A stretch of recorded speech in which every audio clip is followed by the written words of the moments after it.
Hello friends, இப்போ தனி வட்டிக்கு நம்ம ஒரு மெத்தட் பார்க்க போகிறோம். இந்த மெத்தடை வச்சு மேக்ஸிமம் எல்லா சம்மும் நம்ம ஆன்சர் கொண்டு வந்துடலாம். இதில் எப்போவுமே பேசிக்காக இந்த இடத்துல 100 தான் எடுக்கணும், 100% எடுத்துக்கணும்.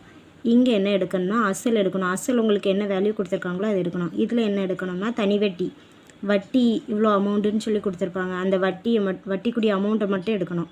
இதில் n நம்பர் ஆஃப் இயர்ஸ், இதில் r ரேட் ஆஃப் இன்ட்ரெஸ்ட் எடுக்கணும், r% சொல்லிட்டு எடுக்கணும். எப்போவுமே இங்கேயும் நம்ம கேன்சல் பண்ணலாம். இதில் நம்பர்ஸ் இருக்குமா, இதுக்கும் கேன்சல் பண்ணலாம், அடி கொடுக்கலாம். இதுக்கும் அடி கொடுக்கலாம், இதுக்கும் அடி கொடுக்கலாம், இதுக்கும் அடி கொடுக்கலாம். இப்போ கிராஸில் மட்டும் எப்போ பார்த்தாலும் மல்டிஃபிகேஷன் மட்டும் தான் பண்ணணும். இப்போ நான் ஒரு சம் வச்சுருக்கேன் பாருங்கள்.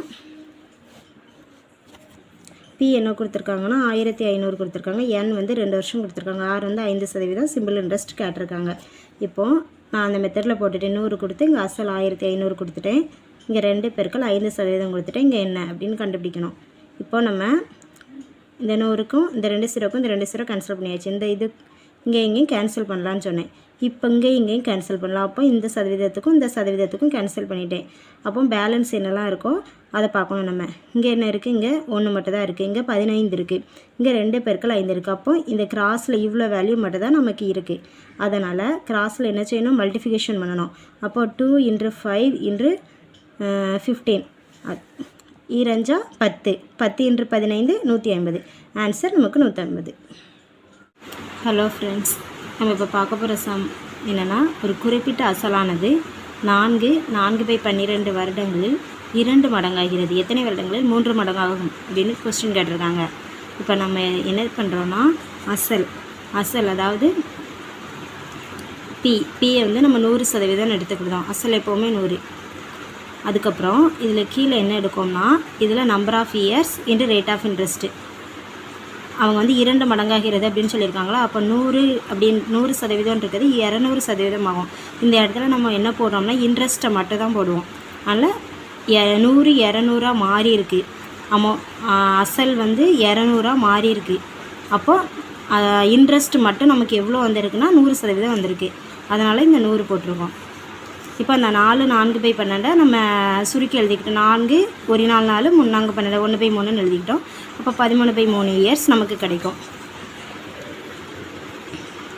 இப்போ இதில் கேன்சல் பண்ண போகிறோம். 100% தான் 100னா இந்த 13/3 என்ற 6% இங்கே 100 கிடைக்கும்.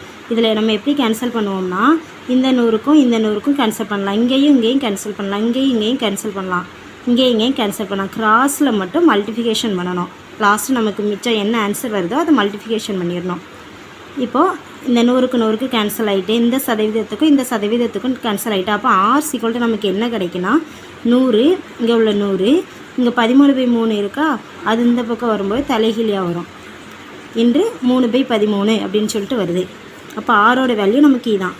இப்போ கொஸ்டினில் என்ன கேட்டிருக்காங்கன்னா, எத்தனை வருடங்களில் 3 மடங்காகும் அப்படின்னு சொல்லி கேட்டிருக்காங்க. 3 மடங்காகும்னா நம்ம திரும்ப அதே ஃபார்மேட்டில் எழுதுவோம். 100% தான் 100. அப்போ 3 மடங்காகிறதுனா அந்த அசல் வந்து 100 இருந்தது, நமக்கு அமௌண்ட்டாக கிடைக்கும்போது 300 அப்படின்னு சொல்லி கிடைக்கிது. அப்போ இன்ட்ரெஸ்ட் மட்டுமே நமக்கு 200 கிடைக்கும். இப்போ இதில் n என்று அந்த ஆரோட வேல்யூ கண்டுபிடிச்ச வேல்யூ நம்ம போட்டுட்டோம். அப்போ n இங்கே கேன்சல் பண்ணலாம். 100க்கு கேன்சல் பண்ணிடலாம். இந்த 100க்கும் இந்த 200க்கும் கேன்சல் பண்ணால் இங்கே 2. அப்போது n நமக்கு பேலன்ஸ் இருக்க வேல்யூவை எழுதணும். ஏன்னா மட்டும் இங்கே வச்சுக்கிட்டோம்னா இங்கே நமக்கு ஒரு 2 இருக்குது. 2 பெருக்கள் இது தலைகீழியாக போகும் அந்த சைடு போகும்போது 13/3. அப்போ n 26/3. நமக்கு n என்ன கிடைக்குன்னா 8/2/3 இயர்ஸ்.